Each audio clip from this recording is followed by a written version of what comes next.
Back in action. Back in action.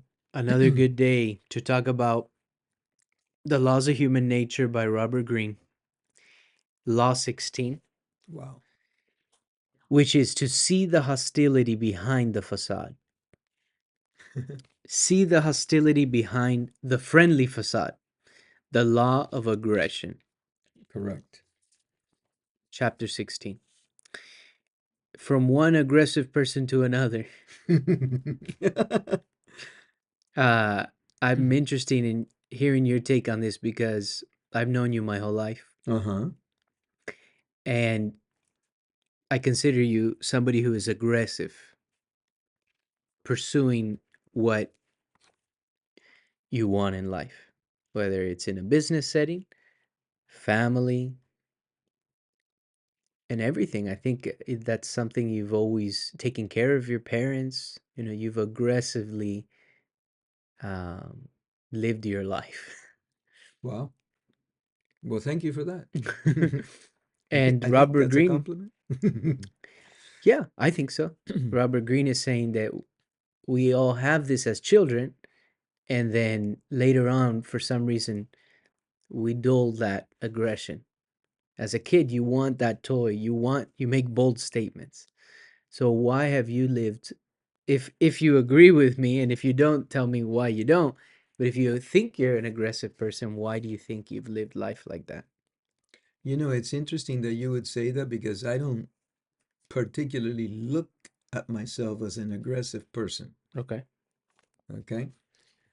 Uh, but it's interesting, for example, I've bought businesses, I've bought agencies, and so you need to have a certain degree of aggressiveness in order to do that.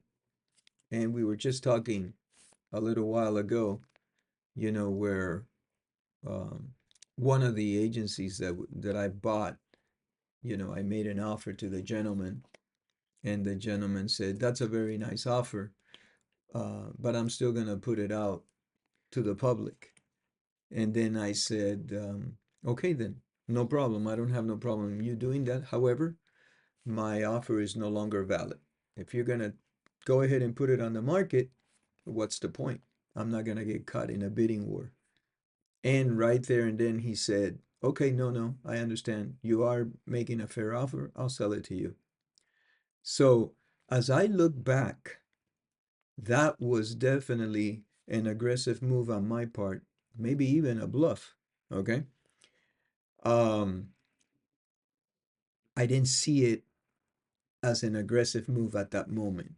I saw it as part of the negotiations, right? But yeah, you have to be aggressive because if you're not, then the other person that is will take that spot, will Right. take that opportunity. So right now, at the point that I am in my life, Hmm. I am aggressively pursuing learning. I want to learn about a lot of stuff, many, many things. And um, I kind of have like a shotgun approach on that. You know how like when you shoot it, it all spells out. If I find anything that interests me, it doesn't matter what field it is, whether it's ancient mysteries, medicine, electricity, cars, motors, how a jet engine works. I mean, I'm finding uh, Online, you're able to learn so much. it's amazing what you can do today compared to when I had to go to a library and check out a book and look for books that were published on that field. Yeah. Now you can go on YouTube or Instagram and depend, I mean, It's another world. there's so So much for to someone like learn. you who's on a quest to learn aggressively, Yeah, learn, you can use it for good. yeah, you can use it for good. Um, so you didn't notice in that moment that you were being aggressive. No, I was just being myself. You were being yourself. So it's maybe built in. And you saw in that moment, you just took, it's kind of like they say in a fight, you don't have time to think. You just act instinctually. And you felt instinctually that was the right thing to do. It worked for you. It worked because we did sign contracts, and Yeah. here we are a bunch of years later, and it worked out. It was a good agency to buy. Yeah. And he Um, was happy, and we're still friends. See, that's right. another thing. A lot of the people that now you and I are in business, but we've been in business before together, okay? Um, but of course, I double your age, so I've been around a lot longer than you. But a lot of the people that I've done business with and that you and I have done business with remain as friends because we treated them with respect. So, okay, yes. What about competitors? Because clients and people you do business with, you want to, that's uncapped. You want Yes. to keep a good relationship with, and that's something we really try to do. What about the competitor? Because the competitor's going after the same, let's say, clients you're going after. The competitor, we were talking about a competitor today from back in the day that you had, that this person was very aggressive, just like you in terms of trying to market yourselves. They would go everywhere you would go. They would copy a lot of the things that you would do, even marketing, even to the car you drove. A lot of things were the same. They would copy you or you would copy them. I don't know. Um, I was around first, so let's just say that they were copying me. They were copying you and they were aggressive. They were aggressive. But I got ideas from other people too. Sure. So ideas you cannot patent them, okay? And then you have to get creative, Yeah. you know? And so it was somewhat frustrating, you know, if I bought this type of vehicle and then 3 months later or so they bought the same type of vehicle. And if I was marketing in this particular fashion, then 3 months later they were marketing in this particular fashion. But to their credit, they also did other things that I didn't do. And I did other things that they didn't do and couldn't do. For example, I'm bilingual and I speak Spanish fluent.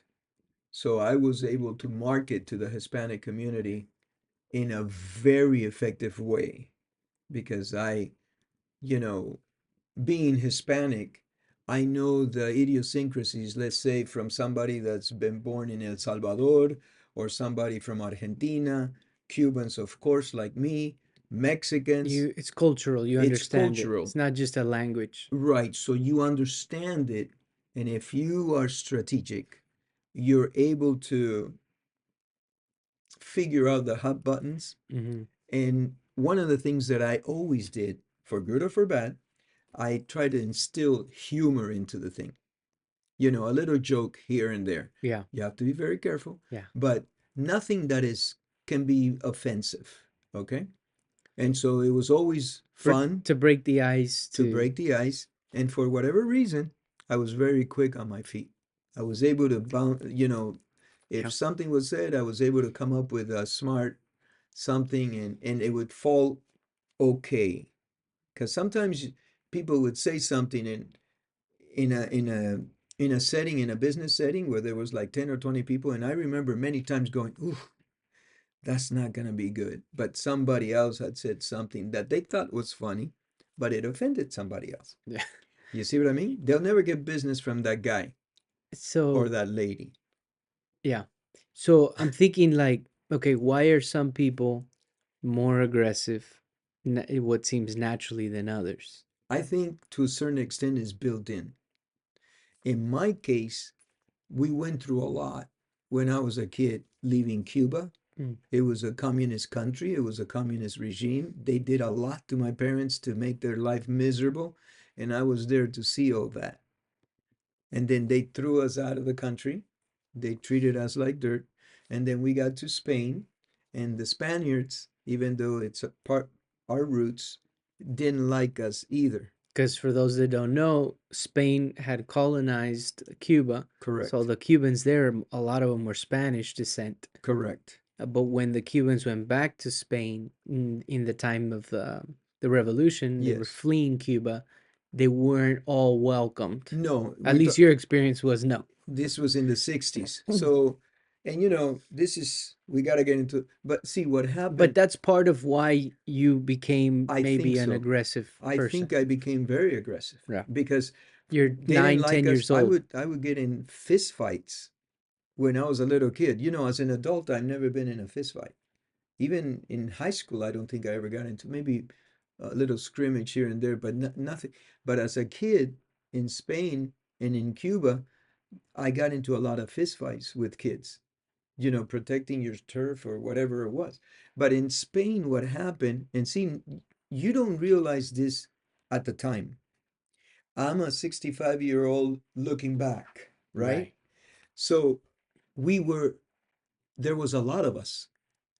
We were refugees, and because we were of Spanish descent, many of us, a lot of us, and got into Spain. So we flooded them too soon for their own liking, and we were loud because Cubans have a tendency to be a little loud, and we have a tendency to be a little arrogant, you know, just Proud. like the Spaniards, just like they are. But we were a different culture. And Right. so they didn't like us all that much. Even my mom got into tussles over there, Yeah. you know? So I think that, I think, Well, grandma had to be aggressive. See, when I think of grandma, I think of an aggressive person yeah, because her whole life, from the age of 12, she's an orphan now at the age of 12, and she had to fight. And I looked up because Robert Greene says that the word aggressive in Latin, it comes from aggredior, which is to approach, step forward. yeah, to step forward. So that's what she did her whole life. She had to do that for her sister at first, and then for her family. Some people are faced with more adversities than others. I was born in the comforts of reaping the benefits of what my grandparents had done and the sacrifices my parents had done. And so I remember at times in business, you were trying to teach me to be more aggressive. And you even say it to this day, you necesita más colmillo, right? Something like that, You which need a means bigger tooth. you need the The colmillo is the canines. canines. You need to be more aggressive. You've told me that a lot growing up. And still, because I'm more comfortable because of I don't have the necessity. And grandma needed to be aggressive because she was fighting for taking her family, taking you out of Cuba, and then surviving here without knowing the language in the United States and California. I think all of that is part of, like you said, our circumstances, and then also maybe circumstances maybe bring out that in us that we all have. I didn't have a situation really where I needed to be extremely aggressive. So when it came to business, I wasn't all that aggressive at first. And I remember you saying, call that guy today. And I would, say, because we were in business at the time together. And I would say, oh, I'll give him a call, but I wouldn't call him till the next day or 2 days, 3 days later. And for you, that wasn't fast enough because you have to be aggressive. You just met him, call him, let him know you're willing to help him with his insurances. You have to do that. And later on, I understood that I agree with you. You were right that you have to step forward and be aggressive in business because someone else will take your spot. Someone else. In fact, Arnold Schwarzenegger said, you know, don't sleep so many hours, you know, or whatever the way he talks. Don't sleep so many hours. And there was somebody that approached him and said, I need 8 hours sleep or otherwise I can't function. And his reply was, okay, then sleep faster. Okay, you sleep faster. But what happens is, even when you're sleeping and you're getting your rest, Mhm. which the body needs, the brains need, right? It's necessary to rest, right?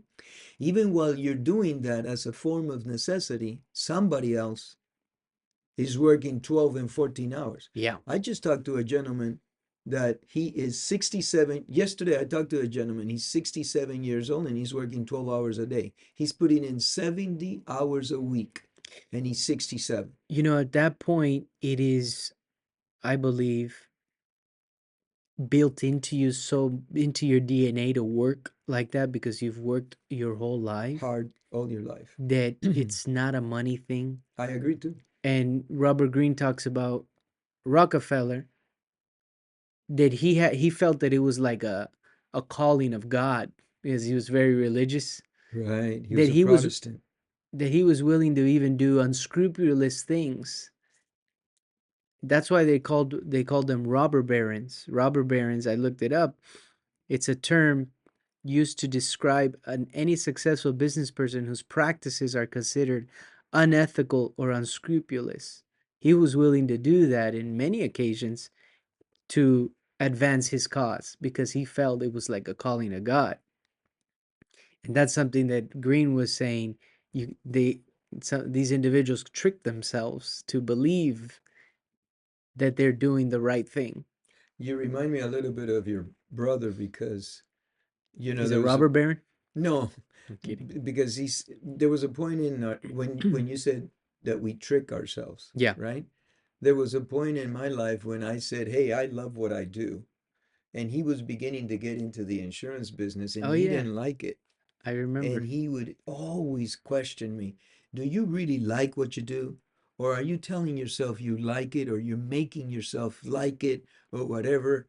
And we had these discussions because he was getting into the insurance business, but I don't think it was in his blood. I don't think he really liked it all that much. Now, it's a different story. He's an older man, he's got kids, and so And he he's in the insurance and business. he likes it. And he And likes he it because he feels he's helping other people. Like he just insured some guy and saved him 2,600 bucks. it's almost like, can you learn to love someone? Can you learn to love someone? Yeah. Like all these Wow. prearranged marriages, can did they learn to fall in love with I them? think you can because I had an Indian a couple friend of ours many years ago, and they were from India, okay, the country of India, and they were an arranged marriage. And I remember her saying, I learned to love my husband. Mm, But when they got married, she didn't mm. like him at all. So Wow. I think you can. I think that you end up living with someone and you see positive things that the person does, or Hmm. good nature, and the circumstances brought you in a bad way together, but you know, It's their culture though. How do you, I mean, I don't know that it's bad per se. I mean, maybe uh, some people think it's a good thing. I mean, well, in the that's old days, it was all over the place. yeah. In Europe, you would marry this queen with this king because they were going to unite lands and Yeah. become land There barons, was and no love there. it was no, no. I don't think So, so. no, so, Yeah. what can I tell you? So, Historically, it's been all over the place. what do you think about aggressive people? Do you see that as a positive trait?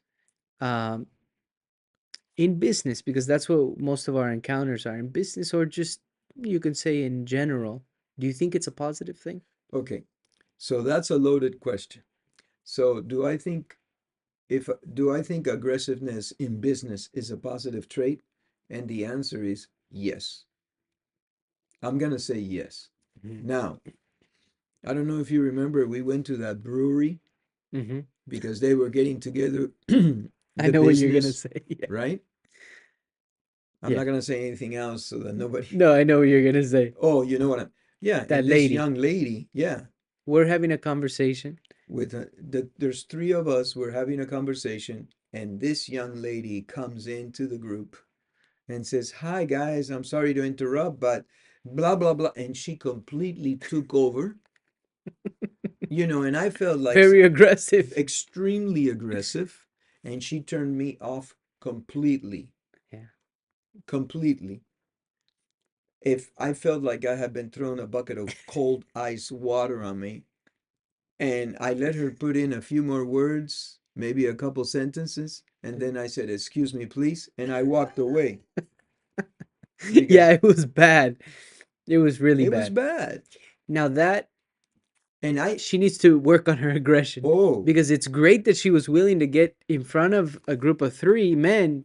However, her tact in doing so maybe wasn't the best. no, I guarantee you, It because I've wasn't been the best. doing this for a long Yeah. time, and She it's not lacked. that I'm an expert, but I'm good at this. And so she's a diamond in the rough. Yeah.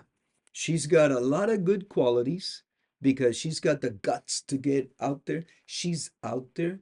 She's doing it, right? Yeah. But she's doing it way too strong.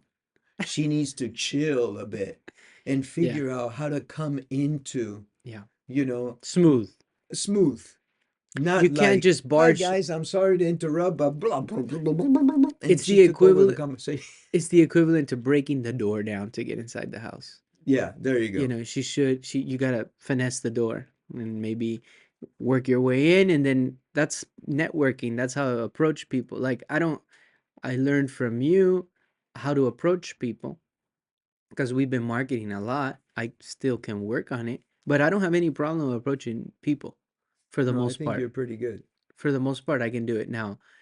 When I saw Andy Garcia years ago, I never approached him, and The Andy you Garcia haven't let situation. me I mean, Jesus, get over that one. you're Uh, you're in the same theater with the man. You recognize the man, and he had nobody around. I should have done it. You will one day. One day I'll tell him. Now, one thing that really spoke to me in this chapter was where he's talking about see the hostility behind the friendly facade. I've met people that come off very friendly, but something's off. And this passive aggressiveness Man, is powerful. And how do you know when somebody's being passive aggressive? Well, I think your first gut instinct, like they said something nice, but it made me feel bad. yeah, no, I agree. And you know, um, it may be difficult at first to identify them, Yeah. okay? Because these people are sharp. They're very smart. Yeah. They are astute, intelligent. Yeah. They're strategic. All the big adjectives you want to throw. And so they're going to be able to cover up real good, and you're going to have to be on your toes. So when you're doing business with people and you're negotiating, you need to be careful every word that comes out of your mouth. Yeah. You don't want to sound scripted, but you have to have a certain degree of practice, because if you don't, uh, these folks are extremely dangerous in the long run. In the long run, Not only in business, you're in right. social settings, I have encountered people, and as he's going into, Greene goes deep into what the He really passive does. aggressive He is and really does. why they're passive aggressive and all that. And going into Rockefeller, which I didn't know a lot about actually. He was an oil tycoon, Yes. but Well, you uh, knew that. I'm sorry. You knew that. Yeah, but what I didn't know was he was. You wouldn't think he was aggressive in his demeanor and the way that he acted. And Greene went into explaining many different relationships he had through business partners, uh, co-workers, co-owners, things like that. And he was just a extremely hardworking, a numbers guy, but he stuck at it so hard. He was like so diligent, Yes. and that he was aggressive in that way that he was willing to work so much. He was willing to analyze things so much. And then later came the negotiating side of things where there was one instance where he would go to um one of his partners that he had. Do you remember? Did you Clark. Clark? Mm-hmm. And he didn't want Clark as a partner anymore, so he devised the scheme to get rid of Clark Correct. And Clark didn't see it coming. until the company went up to bid in auction, and Clark thought he was going to outbid Rockefeller because he had more money than him. And, where was Rockefeller going to find this money? It ends up that Rockefeller was able to outbid Clark, buy the company, And and get him out. get him out, and formed an alliance with I guess, Railroads. with the railroads, but there was another individual in there. Yes, there was a Clark and Matthews. And Matthews, Clark, and Rockefeller. Andrews, I think. Excuse me, Andrews, yeah. Andrews. You're right, Andrews. And he was able to get rid of Clark and keep Andrews. And that's where once Clark was out of the business, he looks back and he says, "Wait a second, I've been played. yeah." And those were the schemes that Rockefeller did. Okay, well, look, you can take out the book called The Prince by Niccolo Machiavelli. Yeah, And, you know, even his last name is now synonymous with, you know, your Machiavellian, your, conniving, yeah, your conniving and so forth. And you can get a good manipulative. lesson on how can you can be. So, you know, you want to be strategic. Look, whatever is your goal, because you know you're laser focused on your goals, especially if you're younger, right? Hmm. I'm not saying that older people are not. They are, you know, but um there's just a lot of other factors that come into play because when you're younger, you have that energy, that burst of energy. You have to do it maybe because you don't come from, let's say, wealth, and you're trying to build something so that you can take care of your family. So you have to be aggressive. Yeah. But you're strategic, you're Machiavellian, right? Well, what I was getting to, Rockefeller was Machiavellian. yes, what I was getting to with Rockefeller is that he didn't come across as an aggressive person. He And didn't. and you have to see these people. And when he was getting into passive aggressiveness with Greene on this chapter, I was thinking of specific individuals that I can look back and I can say that, they've been passive aggressive. And I'm sure, and I know I have been too. There's something that bothers me or whatever, and Mm-hmm. maybe and I'm sure I have said something in a fashion that was passive aggressive. I But think if you're involved in, but look, it's like you said, it's everywhere. yeah, Whether it's a relationship or whatever. Look, when you're dating, you know, when you're dating, you have to be aggressive because if you're not, you know, then the other person is gonna come and ask the girl out before you do and whatever, or take her flowers or whatever it is the case. yeah, You know, so when you're dating, you have to be aggressive. You can't let the other guy get a one on you. So you have to do whatever it is that you have to do. yeah. And that's in relationships, you know, business, uh, you, everywhere. A surgeon has to be aggressive because, you know, you're operating on somebody and all of a sudden, boop, you got a bleeder. You better know what to do. And if, or at least have the abilities to be able to take that. That takes aggressiveness, man, to jump on that thing. And now you have somebody's life depending on Yes, and it. one of the things that You have to be skillful. yes, and one of the things that was highlighted was in instances like that, having control of your emotions, There you go. because you have Yes. different types of aggression, and right, the sophisticated. There you go. You have the primitive aggressor and you have the sophisticated So aggressor. let's say the doctor, when you get a bleeder, all of a sudden that doctor has to be sophisticatedly aggressive to attack Correct. the problem, Yes. as opposed to primitive aggressive. I think of y- just two guys, let's say, fighting, or aggressive in a workplace or something, and no control of emotions. Right, right. And you know, he went into a lot of stuff. He says, you know, a person that can endure criticism is a person that's in control of his feelings and emotions because he's being criticized, or she is, and she's able to keep it together. So that's one of the keys to work on, right? Yeah, So if you're being criticized, instead of jumping out and trying to retaliate, you know, you can take it in, take a breath, and then figure out how you're going to react. But you're in control. You're not letting the situation control you. right. And that was the thing that you're talking about.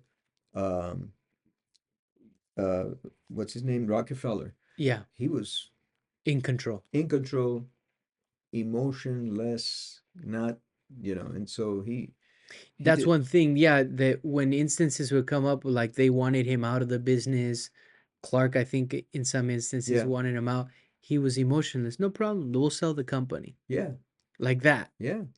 Even though he was behind the scenes devising some sort of plan. Correct. And you know, Smart. it's smart, it's strategic, Yeah. it's forward thinking. And let me tell you why, because after Clark was out of the company, he looked back and he said, how did he get the money?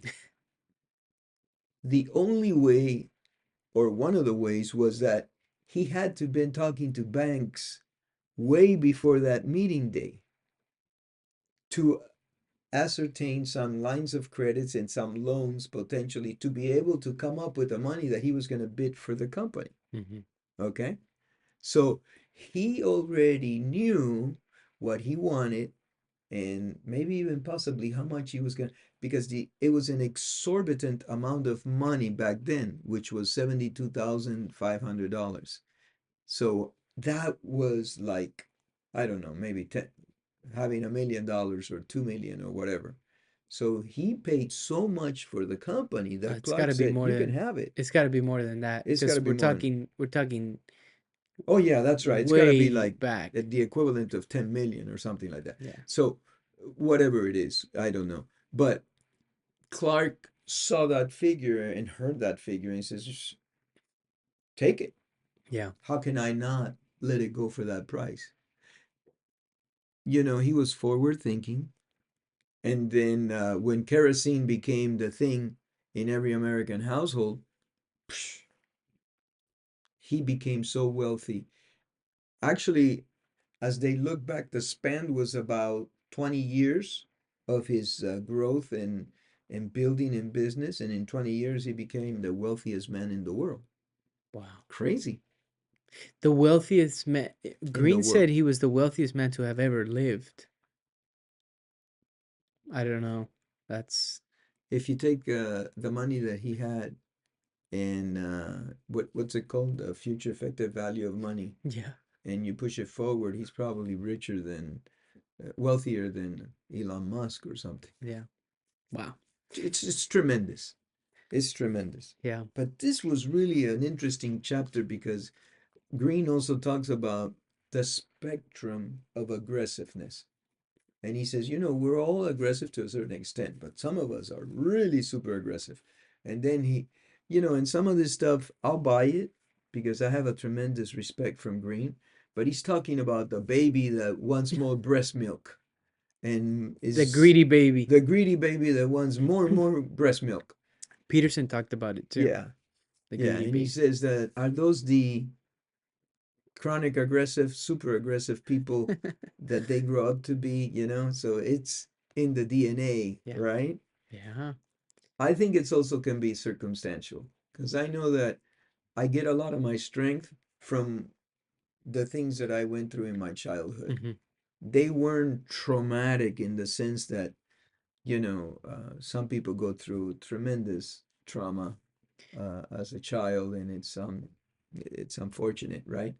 Um, I didn't suffer that kind of stuff, but I suffer other things, and so I gained strength. I know I have gone back to, you know, I've told myself if I was able to endure that, this is no problem. Yeah. How much of it is born with? How much of it is your experiences? Acquired, yeah. He even went into, and we have a family member that I thought of, the mother that is so over protective of the child. And they were, I think he used as an example the daughter, and then if controlling even who the daughter dated and everything, and then eventually, um, the daughter relying on the mother. Um, Did I get that right? Yeah, The daughter eventually getting to the point where they became so dependent that the daughter now relied on the mother, which is what the mother wanted on all along. yeah, And we have a family member that she never allowed her daughters to to marry, marry, right, and then they ended up um, taking care of the mother their whole life until she passed. until she So passed. every boyfriend that would come was not good enough for them. And the mother will always point out the flaws Yeah. of the boyfriends. And they were very caring and loving for the mother and respectful. And they listened to the mother. And so, you know, every time somebody came through the front door, they had all kinds of flaws. So they were never good enough. It's an issue It's an issue. because when I had my daughter, you know, I had Nobody was good enough. nobody was good enough. She's your little princess, and although she grows up, she's still your little princess. With boys, is a little bit different. But if hands down, ladies and guys, the partner that you're gonna pick for life and marry, that's gonna be the most important decision of your lifetime as an adult. The Yeah. most important decision of your lifetime. Yeah. And it goes with finding yourself too and figuring out what you want to do in life and be self-assured when you know that you're doing the right thing because I'm watching a program right now and the person is in politics and they when they got into that position they're very ethical person, right? And then things happen in politics that different shades of ethics come into play where Hmm. you are, Gray lines, kind of. yes, and you can see very well. I wish I remember the name of that program. I want to say one, but it's not the right one. But it's you can see how they're being drawn into a situation where it seems like no matter which way you go, you're not going to be true to yourself Yeah. in your ethical positions. And so you can, so you have to, it's an interesting life we're living in. And that's why I think politics changes people. So does power, and he talks about the chronic aggressor. He says many of the men that are insecure, it's tied to the feelings of um, childhood and self-esteem, and Hmm. they want to acquire power and control. So, you know, Insecurity. insecurities. He says that be careful with the chronic aggressive because they have very, very thin skin. And you don't want to get into a fight with those people or into a tussle or whatever. And some of these peoples can potentially be your bosses Yeah. at work. Yeah. And so, identifying them will definitely be an edge, an advantage for you because you're kind of going to know what you're getting yourself into. It's, Yeah. you see the corporate place. Yeah. Yeah. Recently, an opportunity came up, and somebody said, "Hey, are you willing to do this? Help me, with this business transaction." And I said, "Look, it's worth a shot. I don't think, based on what you're offering, it's gonna go down, but it's worth a shot. I'll do it." And their response was, "I like that. You're young and aggressive." And so it was a positive thing in that instance. And I think that we have to be aggressive to pursue what we want. So just for me and the audience here, I know you submitted that. Has anything come of it? Have they No, not yet. they haven't responded? No, not yet. And how many days has that been? Maybe like 5 days. Okay. Yeah. So do you think that no response is a response? Well, I mean, I'm gonna follow I up know and you will. take it to its course, but uh, yeah, I mean, it wasn't a strong a strong offer. But I think we have to be aggressive because you never know. You just never know. Um, One person says no this week, and then something happens on the weekend, and that no can potentially turn into a yes. What you need to know is that you just need to be persistent. yes, The yes, person that is that's a persistent, way of being aggressive. that is it. It's one of the qualities. Um, he gets into how to handle uh that energy, that aggressive energy. Yes. You have controlled aggression, which you're taming it and you're focusing it on specific tasks. And that's a good thing.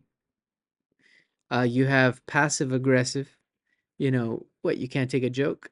Those types of people, the way it's done, the tone. Yeah, yeah. I mean, yeah, I've had some people that they could say the same joke somebody else has said, but it hits differently, and I don't like it.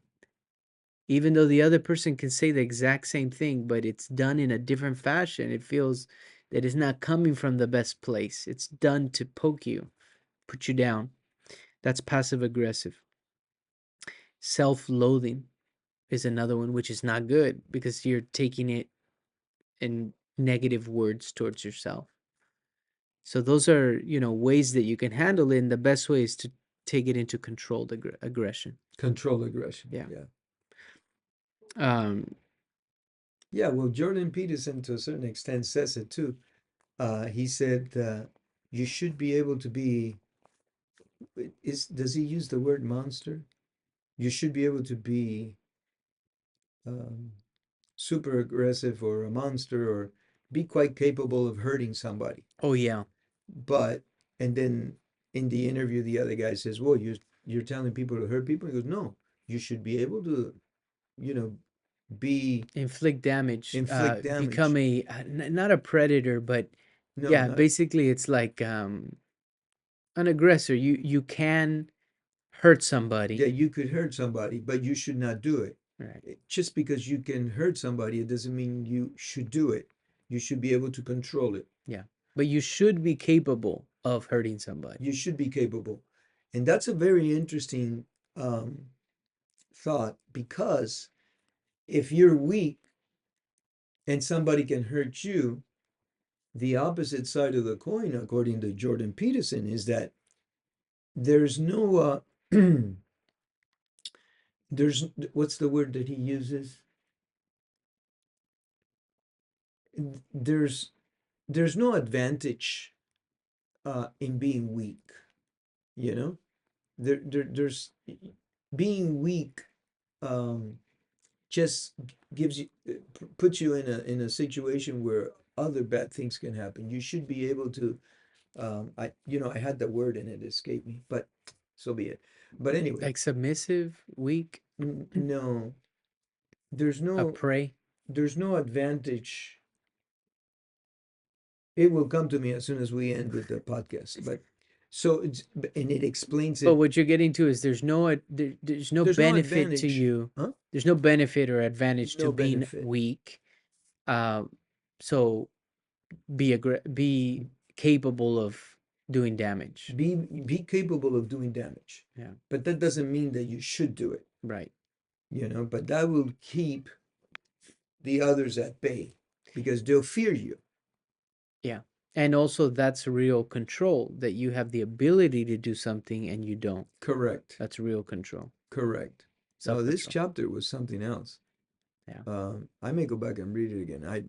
It's um, very interesting Yeah. in the laws of human nature. I like how he takes it back to childhood and how aggressive, we are as kids.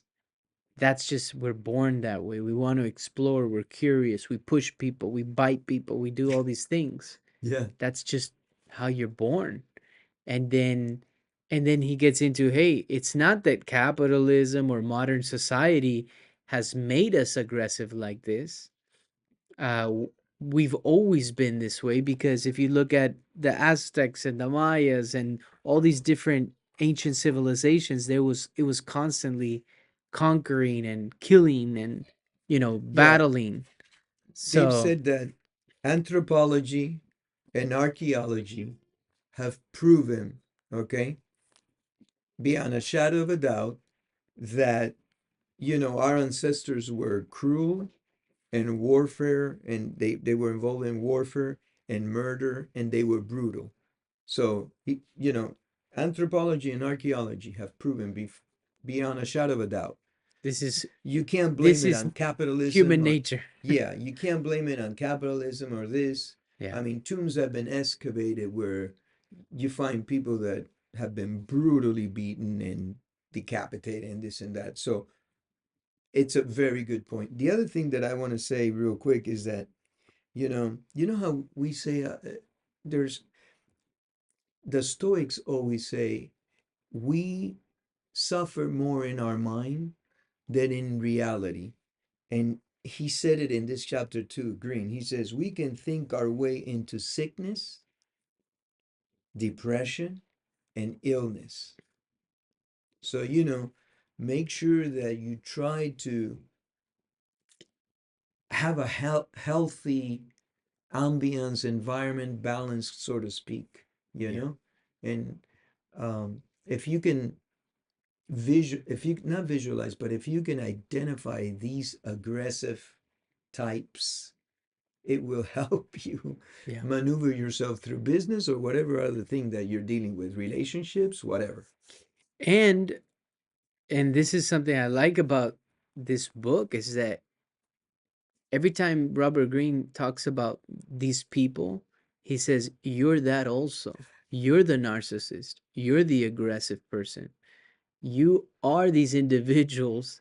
You have these traits also, and you are this way. You just uh, You don't you see it. tell yourself another story. The mind is able to trick itself to say I'm not this way, even though what you did was just passive aggressive. No, they were the aggressive ones. We're able to like justify somehow in our mind. And I thought that was interesting is look at yourself. Where can you be more aggressive? Where can you change the aggressiveness? Myself. Right. One thing that society does bring on to us is not the aggressiveness, but a quote from the book is timidity is a quality we acquire. Timidity is actually what we're acquiring from That's society, very interesting, and I agree with that. not aggressiveness. Yeah. So the kid that all of a sudden used to sing in front of his family, all of a sudden now is shy. Why are they shy now? And I've seen it develop in my nieces and nephews. Like they were not timid in certain things, and then all of a sudden they become timid. Why? What is it that changed that they were exposed to? Could it have been something they watched on TV? Could it have been another kid who was scared of certain things and affected them somehow? I'll say something that's extremely Could it be controversial. parents? Could it be us? I'll What? say something that's really controversial. Okay. I believe it's, unfortunately, school to a Oh, great extent. I know. I think school to a great extent, and um, we're trying to grow this I podcast, know. and you're here getting controversial, and you're gonna take us out. It could be school, Yeah, it could be a teacher. you could be learning things Yeah, there. yeah, yeah. I think Yeah, it could they be the s- household too, the s- mom, the dad.